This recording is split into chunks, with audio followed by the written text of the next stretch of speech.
Over the years, I've met a lot of great people. People who have stories that are more powerful, more inspirational than my story. And I believe these people should write their own book. I've told them so. You might be one of them. Or maybe a friend or a relative have told you the same thing, that you should write a book. But what do we do when people say we should write a book? Oh, we usually laugh it off. And that's because of our own humility. But if someone keeps telling you that you should write a book, I think you should listen to them. It may be your purpose in life in terms of helping other people. Now, there are three major reasons why people don't write a book, or why you haven't written your book. Number one reason: time. People say, geez, I don't have time. Number two, humility. We don't believe that we have a story that's worth telling.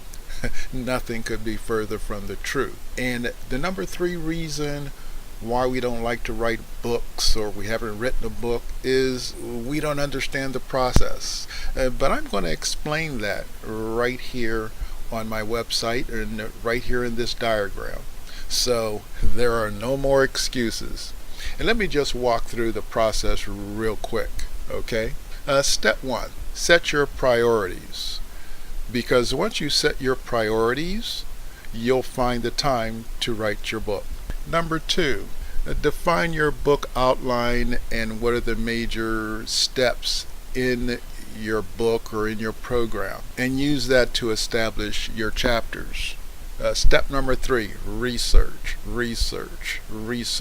because you want to have credibility for writing your book. And remember one thing: write about what you know, write about what you're living, because that will give you the credibility.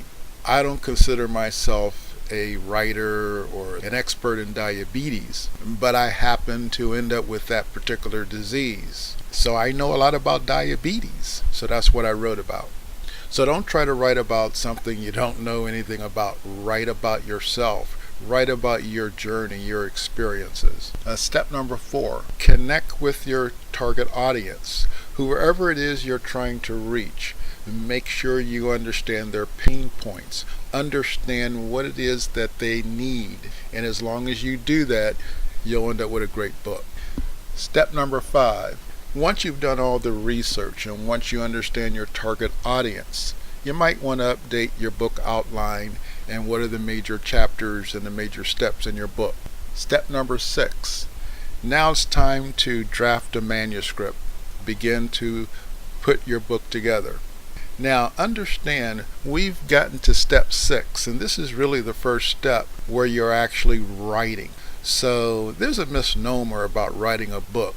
Most of the steps have nothing to do with writing a book, okay?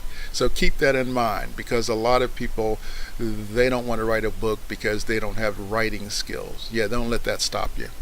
Step number seven, format the manuscript. You want to lay it out in terms of chapters and headings and the headers and footers and that type of thing. Step number eight, now you want to edit your manuscript, maybe get a proofreader. You don't want to have any typos or misspellings in your manuscript. Step number nine, design your book cover. And you can design your book cover at any point in the process. The key here is try to find someone who's reputable so that you end up with a great book cover design. Step number 10, and now that you've got the book cover, you got the manuscript, now it's time to print your book. Step number 11, and now it's time to get your book published.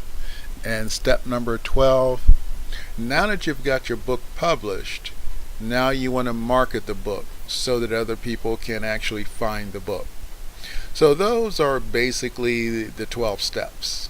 And if you want more information, just visit my website and it will explain these particular steps in a lot more detail.